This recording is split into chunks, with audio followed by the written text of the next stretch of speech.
The power of perception. Have you ever walked into a room and felt an unspoken tension lingering in the air? Maybe it was the fleeting glance that quickly looked away, the half-hearted greeting, or the sarcastic joke that didn't sit right. You sense it. Something is off.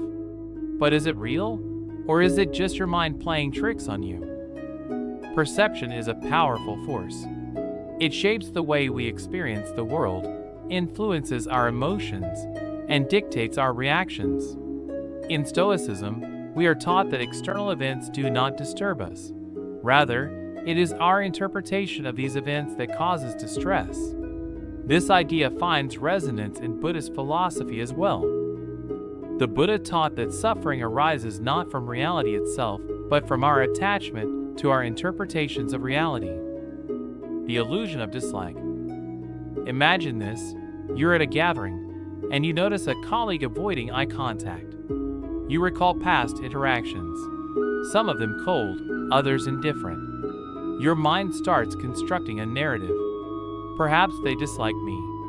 Maybe I said something wrong. Are they talking about me behind my back? These thoughts spiral, and soon, a minor social cue morphs into a full-fledged belief. They don't like me. But what if you're wrong? A Buddhist parable tells of a monk who, while walking at night, mistook a coiled rope for a snake. Fear gripped him, and he froze in terror. Only when he brought a lantern closer did he realize his mistake. The snake had never been real. It was merely his perception. In the same way, when we assume that someone dislikes us, we are often reacting to shadows cast by our own insecurities rather than reality itself. The self-fulfilling prophecy. Once we believe someone harbors negative feelings toward us, we unconsciously start acting differently. We become distant, guarded, or even defensive. Our change in behavior then influences their response, reinforcing our belief. In psychology, this is known as the self-fulfilling prophecy, a cycle in which our assumptions shape reality. A Buddhist monk once advised, "Do not believe everything you think. Thoughts are like passing clouds. They come and go. If you grasp onto them, they become your reality." Instead of assuming ill intent, what if we cultivated equanimity, the ability to remain balanced and open-minded?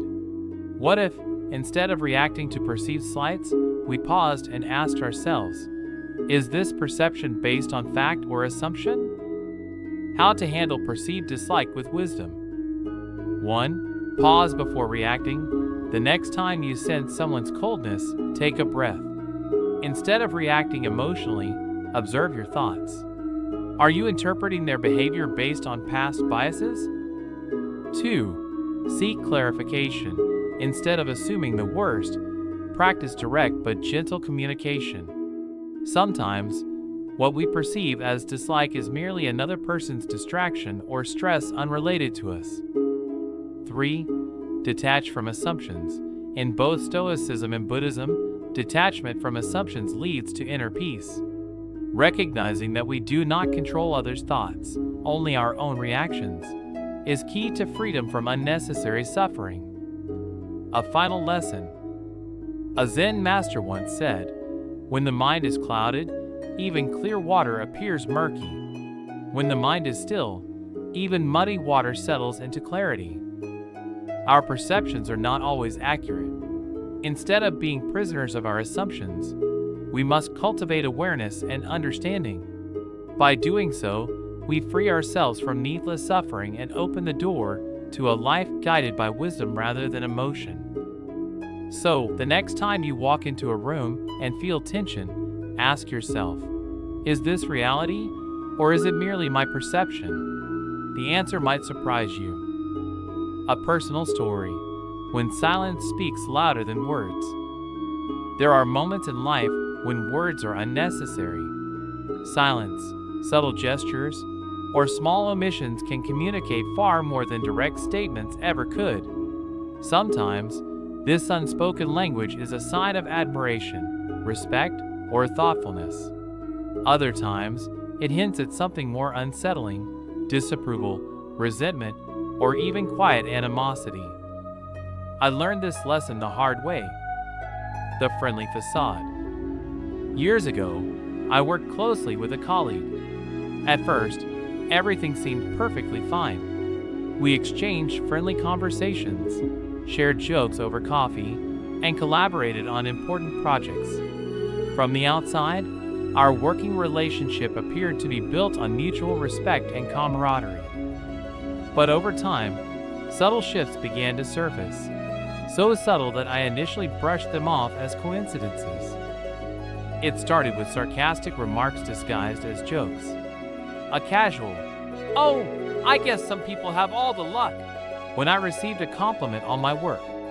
A comment like, "Not everyone can get by on charm alone," said with a chuckle, but accompanied by a look that lingered a little too long. Then came the passive-aggressive comments. When I presented an idea in a meeting, my colleague would respond with something like, "Well, that's certainly a perspective." Not outright dismissive, but enough to cast doubt on the validity of my contribution. The final shift was the most painful: exclusion. Slowly but surely, I noticed that I was being left out of key discussions, decisions, and collaborations. Conversations would pause when I entered the room. Meetings I had once been an integral part of were suddenly happening without me. At first, I convinced myself that I was imagining things. Maybe I'm being overly sensitive. Maybe they're just stressed. Maybe I need to work harder to fit in. The mind has a way of rationalizing discomfort, especially when we don't want to face an unpleasant truth. The unavoidable realization. The moment of clarity came when I overheard a conversation I wasn't meant to. My colleague was discussing a project, one that I had significantly contributed to, but was downplaying my role while subtly positioning themselves as the key driver behind its success. That was the moment I understood this wasn't a misunderstanding. It wasn't paranoia. It was real. My colleague had been quietly discrediting my work, spreading doubt about my contributions behind my back. They weren't confronting me directly, nor were they openly antagonistic. Instead, they operated in the shadows, letting small comments, omissions, and dismissals gradually erode my reputation. I had ignored the warning signs for too long. Not because I didn't see them, but because I didn't want to believe them. The lesson of Marcus Aurelius. At first, I was furious. I wanted to confront them, to demand an explanation, to expose their behavior for what it was. But then, I came across a quote from Marcus Aurelius.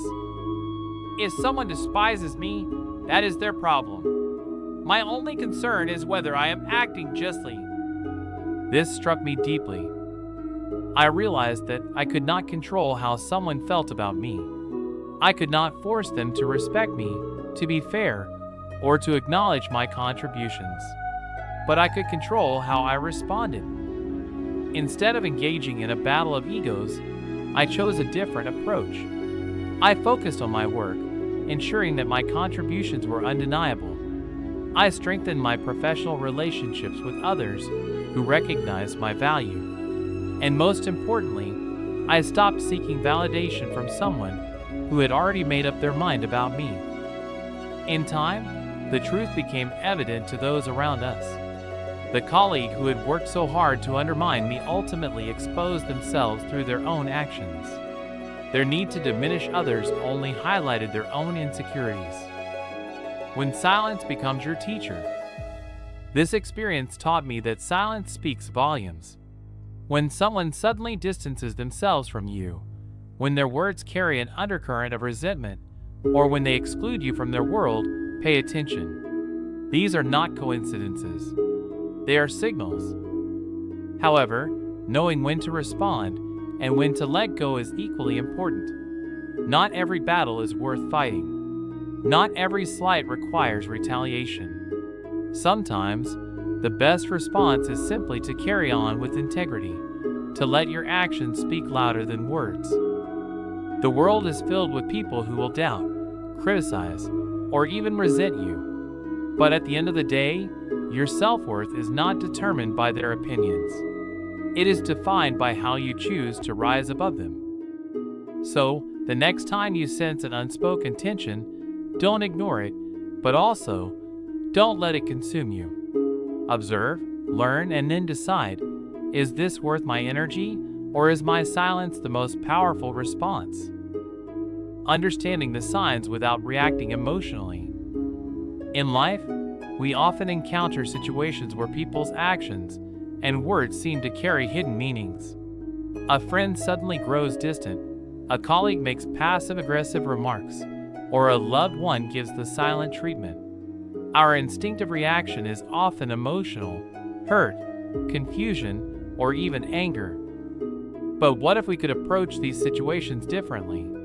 What if we could observe without reacting, understand without taking things personally?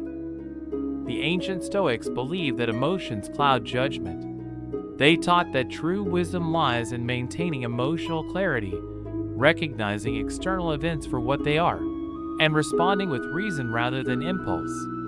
By adopting this mindset, we can navigate difficult interactions with greater peace and strength. Observing without taking it personally. There's an old saying, "Not everything is about you."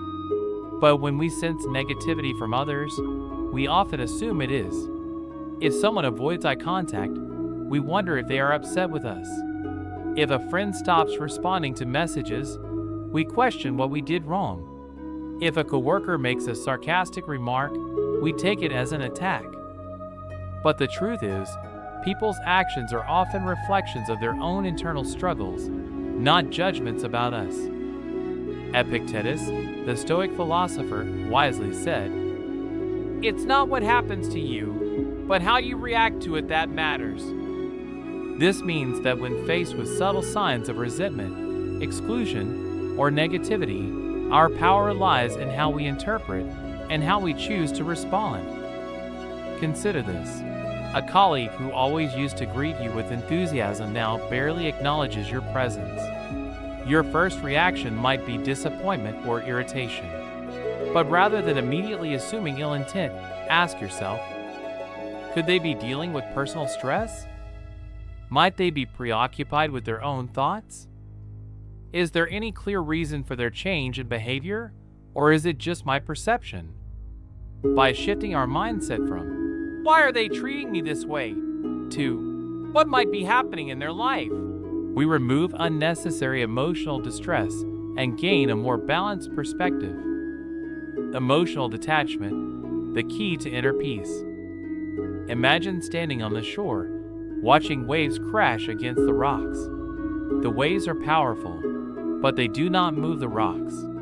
This is the essence of emotional detachment, observing emotions and external events without letting them shake your inner stability.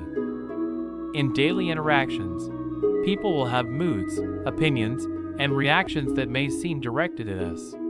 But when we learn to detach emotionally, we free ourselves from suffering. For instance, if someone makes a sarcastic remark, instead of feeling insulted, recognize that their words likely stem from their own frustrations. If a person ignores you, rather than feeling slighted, remind yourself that their behavior is their own burden to carry. If someone spreads negativity about you, remember that their words do not define you, your actions and character do.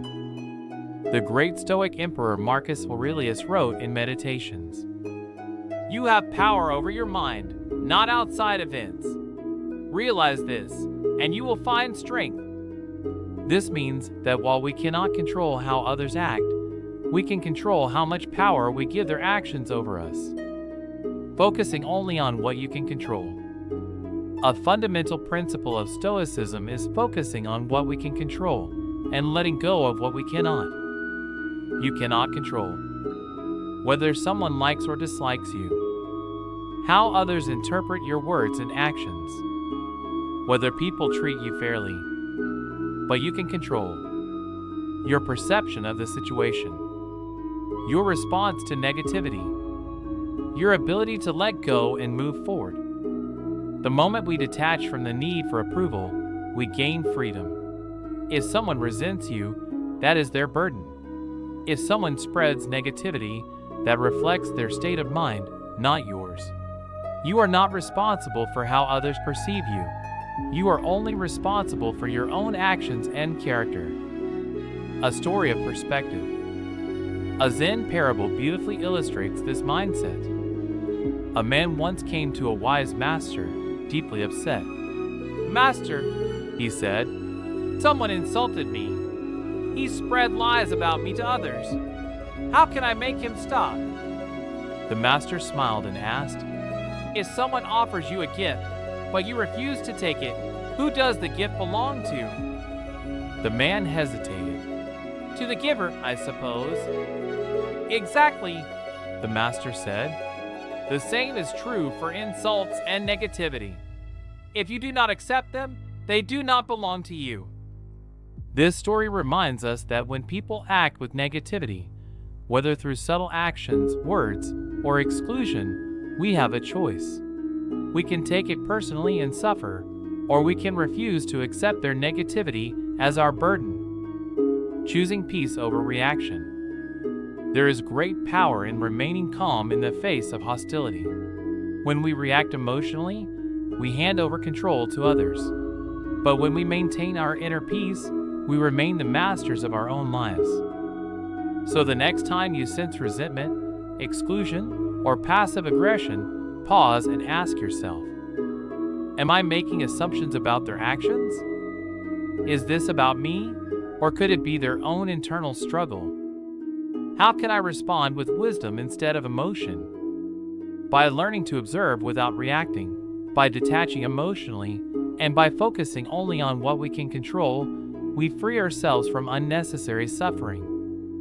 And in that space of inner peace, we gain something invaluable, true strength.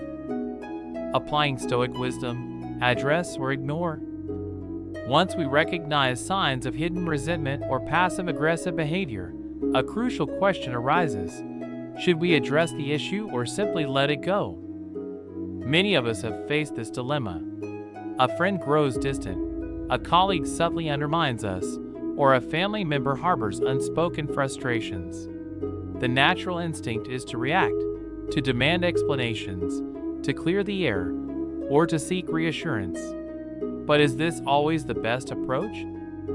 The Stoics teach us to choose our battles wisely, to focus on what truly matters, and to conserve our energy for things within our control. As Seneca wisely noted, sometimes, even to live is an act of courage. This means that not every conflict needs to be addressed, and not every slight requires a response.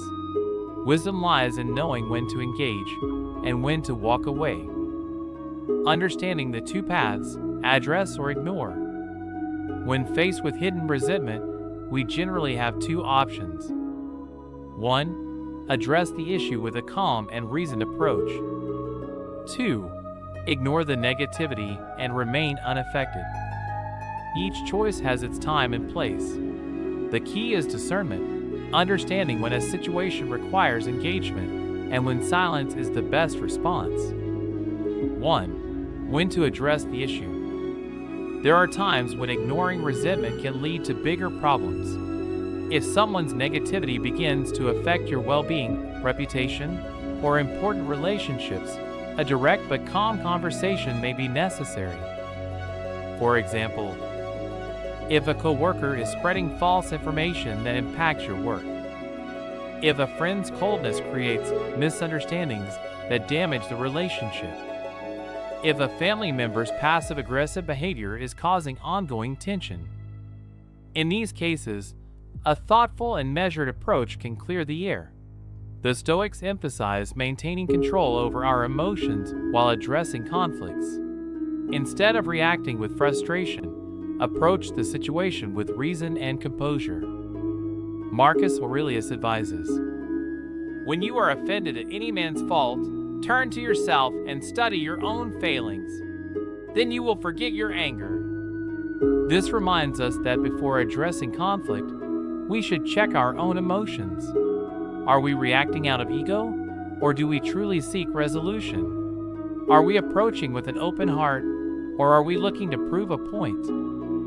If we decide to address the issue, a few principles can help. Stay calm and composed. Anger only escalates conflict.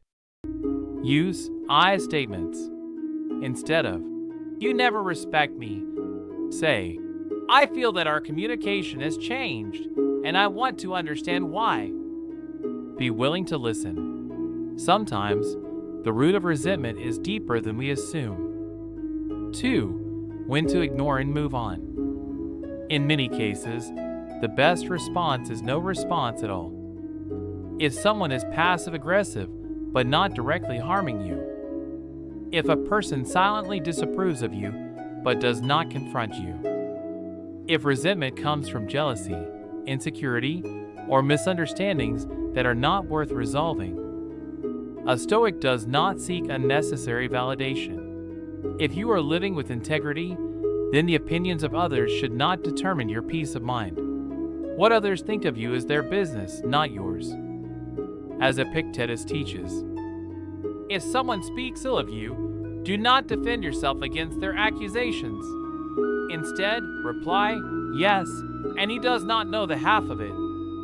This response reflects true detachment. It shows that when you know your own worth, you do not need to engage in petty conflicts. The power of letting go. Many conflicts persist because we feed them with attention. The more we dwell on someone's resentment, the more power we give it. But when we detach and move on, we break the cycle. Imagine two people arguing. One person throws insults, but the other remains silent and unmoved. The first person, expecting a reaction, grows frustrated. Eventually, without a response, their anger fades. This is the power of non-engagement. Lao Tzu once said, "Silence is a source of great strength." By choosing when to engage and when to remain silent, we gain mastery over ourselves and the situation. A story of wisdom and restraint. A Zen master and his student were once walking through a village when a man suddenly began insulting the master. He hurled rude remarks, trying to provoke a reaction, but the master remained calm and did not respond. After they left, the student asked, "Master, why did you not defend yourself?" The master smiled and replied, "If someone offers you a gift, but you refuse to accept it, to whom does the gift belong?" "The giver," the student answered. "Exactly," the master said. "Anger and resentment are like gifts. If you do not accept them, they remain with the giver." This story illustrates a profound truth. We do not have to accept negativity. If someone is resentful, it is their burden, not ours. Final reflection. Your energy is precious. Life is too short to spend energy on battles that do not serve us. Before engaging in any conflict, ask yourself, is this worth my time and energy? Does this truly affect my well-being, or is it just an ego reaction? Am I seeking validation, or do I genuinely need resolution? Will addressing this make a meaningful difference, or will silence be more powerful? If the issue is important, address it calmly. If not, let it go and move forward. A Stoic does not waste energy on things beyond their control. Instead, they focus on virtue, wisdom, and inner peace. So the next time you sense resentment from someone, pause and choose your response wisely. Sometimes, the greatest power lies not in confrontation, but in the ability to walk away with grace. Mastering emotional detachment in daily life. Every day, we encounter individuals who may not like us, colleagues who remain distant, acquaintances who act indifferent, even friends who harbor unspoken resentment.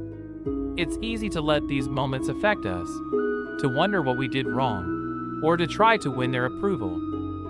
But the Stoic way is not to react, not to take it personally, and not to let external negativity disturb our inner peace. Marcus Aurelius reminds us, "You have power over your mind, not outside events. Realize this, and you will find strength." Instead of wasting energy on the opinions of others, we must cultivate emotional detachment, the ability to remain calm, centered, and unaffected by the shifting tides of social acceptance. Why do we crave approval? From an evolutionary standpoint, humans are social creatures. In ancient times, acceptance by the tribe meant survival. Being excluded often led to danger. Even today, we have an instinctive fear of rejection, making us sensitive to disapproval. However, seeking universal approval is impossible. No matter how kind, talented, or virtuous you are, some people will misinterpret your actions, judge you unfairly, or dislike you for reasons beyond your control. Epictetus teaches, "If you wish to improve, be content to appear clueless or stupid in extraneous matters. Don't wish to seem knowledgeable. And if some regard you as important, distrust yourself." Instead of obsessing over others' opinions, the Stoic path is to cultivate inner stability, focusing only on what we can control: our thoughts, actions, and character. How to practice Stoic detachment. 1. Observe without making assumptions. Not every cold glance or distant interaction is a sign of dislike. Avoid making up stories in your head. A coworker may seem dismissive because they're stressed, not because they dislike you. A friend may be distant because of personal struggles, not because they're angry. A stranger's rudeness may stem from their own problems, not because of anything you did. Marcus Aurelius advises, "Be tolerant with others and strict with yourself." Give people the benefit of the doubt. Assume less, observe more. 2. Control your response. If someone excludes you, criticizes you, or belittles you, stay composed. Their actions reflect them, not you. A passive-aggressive remark? Smile and move on. A cold shoulder? Let it be.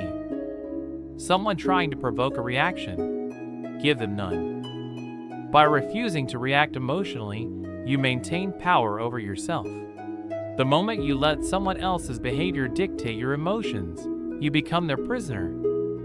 Seneca reminds us, "He who is offended by the insults of others is ruled by them." 3. Reaffirm your values. Approval is fleeting, but character endures. Instead of chasing acceptance, focus on being just, wise, and virtuous. Are you acting with integrity? Are you living according to your principles? Are you treating others with kindness, regardless of their behavior? If the answer is yes, then their opinion does not matter. What matters is whether you remain true to yourself. 4. Choose when to engage, when to let go. Not every conflict is worth addressing.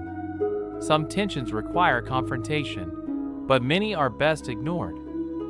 Before engaging, ask yourself, will this matter in a year? Is my reaction driven by ego or wisdom? Will addressing this issue improve my peace, or is silence the better response? Seneca wisely stated, "We suffer more often in imagination than in reality." Sometimes, the best response is no response at all. A story of detachment and power. A Zen master once lived in a village, known for his wisdom and unshakable calm. One day, a man approached him, furious. "You are nothing but a fool," the man shouted. "You pretend to be wise, but you know nothing." The master smiled gently and remained silent. The man, now angrier, continued insulting him. He waited for a reaction, but the master sat peacefully, unaffected. Finally, the man gave up. "Why do you not respond?" he demanded. The master replied, "If someone offers you a gift and you do not accept it, to whom does the gift belong?" The man frowned. "To the giver, of course." The master nodded. "Exactly. In the same way, I do not accept your anger. It remains yours." Final reflection. True strength lies in inner stability.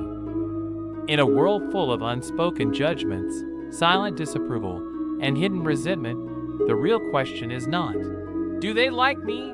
But rather, am I remaining true to myself? By mastering emotional detachment, you gain an unshakable peace.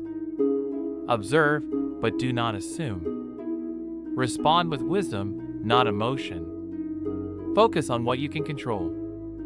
Let go of the need for approval. Because in the end, it's not about whether people like you. It's about whether you remain at peace with yourself.